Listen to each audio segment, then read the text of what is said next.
তৃতীয় শ্ৰেণীৰ পাঠ নম্বৰ 5 আমাৰ দৈনন্দিন জীৱনত পানী এটো আছিলে আমাৰ পৰিৱেশত থকা পাঠ 5 আমাৰ দৈনন্দিন জীৱনত থকা পানী ইয়াৰ আমি গোটেই প্ৰশ্নোত্তৰখিনি এতিয়া আমি চাম প্ৰশ্নোত্তৰ প্ৰথম প্ৰশ্নত কি আছিল ইয়াৰ 1 নম্বৰ খ কি উৎসৰ পৰা আমি পানী পাওঁ তো সবেই জানো হয় ন কৰ পৰা আমি পানী পাওঁ কৰ পৰা পাওঁ বৰষুণৰ পৰা পাওঁ খাল বিলৰ পৰা পাওঁ পুখুৰীৰ পৰা পাওঁ হ্ৰদৰ পৰা পাওঁ নদ নদীৰ পৰা পাওঁ জান-জুৰিৰ পৰা পাওঁ সাগৰ মহাসাগৰৰ পৰা পাওঁ আৰু খোৱাৰ পৰা পাওঁ এইবিলাকৰ পৰা আমি কি কৰি পাওঁ পানী উৎস বুলি আমি পাওঁ বুজি পাইছো পানী আমি কৰ পৰা পাওঁ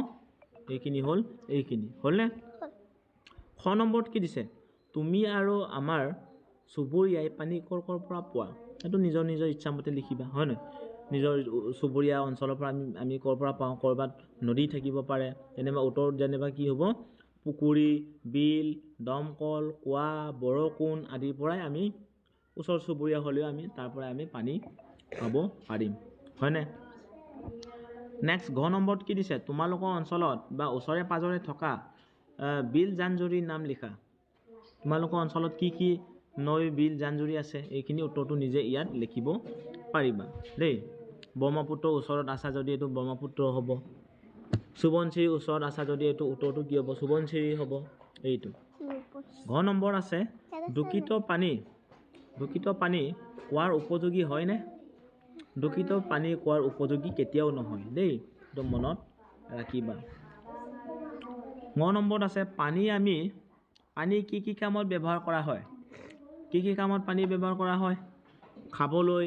জুই নুমুৱা হ'বলৈ সাঁতুৰিবলৈ গা ধুবলৈ কাপোৰ ধুবলৈ হয় নহয় এইবিলাকৰ কাৰণে পানী আমি ব্যৱহাৰ কৰোঁ সেইটো আমি সবেই জানো প্ৰথম শত কি বুলি আছে ভূজল কি ভূজল মানে কি ভূ মানে একদম তলৰ বুজায় মাটি তলত দেই গতিকে উত্তৰটো কি হ'ব মাটিৰ তলত থকা পানীক ভূজল বুলি কোৱা হয় মাটিৰ তলত থকা পানী কি বুলি কয় ভূজল বুলি কয় একেবাৰে ইজি 2 নম্বৰ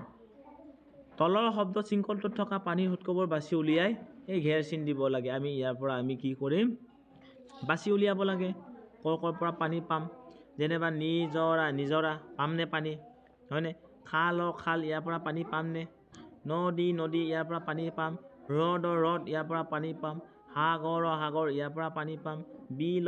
ইয়াৰ পৰাও পানী পাম বৰষুণ ইয়াৰ পৰাও পানী পাম আৰু কৰ পৰা পানী পাম এইখিনি এই তেনেকুৱাকে 1 2 3 4 5 6 7 পুখুৰী এই পুখুৰীৰ পৰা আমি পানী পাম বুজি পালে ইয়াতো হ'ব কি এটা দমকল এই দমকলৰ পৰা পানী পাম হয়নে এনেকুৱাকে আমি ইয়াৰ পৰা উলিয়াব পাৰো 3 নম্বৰত কি দিছে ঘৰত আমাৰ বিদ্যালয়ত ঘৰ আৰু বিদ্যালয়ত পানী অপচয় দূৰ কৰিবলৈ তুমি কি কৰিবা মানে ঘৰত আৰু বিদ্যালয়ত পানী অপচয় দূৰ কৰিবলৈ মানে যা তা পানী আমি ব্যৱহাৰ কৰিব নালাগে যেনেবা পানী টেপটো যদি এনি টাইম খোলা থাকে পানী গৈ থাকে তেতিয়া আমি কি কৰিব লাগে বন্ধ কৰিম হয় নহয় এই তেনেকুৱাকে আমি লিখিব পাৰো 4 নম্বৰত কি দিছে তলত দিয়া অমিলটো ঘেৰ চিন দিব লাগে উত্তৰটো কি হ'ব ক নম্বৰটো চা ঘা ধোৱা কাপোৰ ধোৱা সাঁতোৰা মূৰ ফনিওৱা এই মূৰ ফনিওৱাটো ইয়াত বেলেগ হয় নহয় ঘা ধোৱা কাপোৰ ধোৱা সাঁতোৰা এইটোতো আমি সব কৰি থাকো কিন্তু মূৰ ফনিওৱাটো কি হ'ব পানীৰ লগত আমি নিমিলিব এইটো হ'ব ঘেৰ চিন দি দিম খ নম্বৰত কি দিছে নদী পাহাৰ পুখুৰী নিজৰা বিল নদীত পানী পাওঁ পুখুৰীত পানী পাওঁ নিজৰা বিল এইবিলাকত পানী পাওঁ কিন্তু পাহাৰতো পানী পাওঁ কিন্তু পাহাৰত কি হ'ব য'তে ত'তেই পানীটো নাপাম য'ত পানী আহিব তাতে আমি পানী পাম হয় নহয় গতিকে পাহাৰটো এইটো বেলেগ হ'ব ঘ নম্বৰত কি দিছে মাছ বান্দৰ ঘৰিয়াল কাছ এই মাছ ঘৰিয়াল কাছ এইবিলাক পানীততো থাকে বান্দৰটো পানীত থাকিব জানো নাথাকে সেইকাৰণে এইটো কি হ'ব কুল চিন দি দিলোঁ ঘ নম্বৰত কি দিছে জাহাজ নাও ৰেলগাড়ী ফেৰী এইটো পানীত চলিব ৰেলগাড়ী পানীত চলিব জানো ক'ৰবাত ৰেলগাড়ীও পানীত তলত চলা দেখা যায় কিন্তু আমাৰ ইয়াত নচলে কিন্তু এইটো কি হ'ব অমিলটো ইয়াত কি হ'ব ঘ নম্বৰ আছে নাৰ্জী পদুম বেত মেটেকা এইবিলাকতো পানীত ফুলে নাৰ্জী ফুলটো পানীত ফুলিব জানো নুফুলে সেইটো হ'ব উত্তৰ